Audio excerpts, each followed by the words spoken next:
Chinese and Taiwanese warships played high-seas cat-and-mouse on Sunday ahead of the scheduled end of 4 days of unprecedented Chinese military exercises, launched in reaction to a visit to Taiwan by the U.S. House Speaker. Some 10 warships each from China and Taiwan sailed at close quarters in the Taiwan Strait, with some Chinese vessels crossing the median line, an unofficial buffer separating the two sides, according to a person with knowledge of the matter. The island's defense ministry said in a release multiple Chinese military ships, aircraft, and drones were simulating attacks on the island and its navy.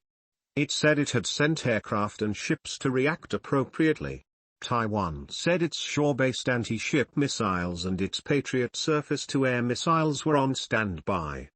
These activities are a significant escalation in China's efforts to change the status quo. They are provocative, irresponsible and raise the risk of miscalculation, a White House spokesperson said. China says its relations with Taiwan are an internal matter and it reserves the right to bring the island under its control, by force if necessary. Taiwan rejects China's claims, saying only Taiwan's people can decide their future.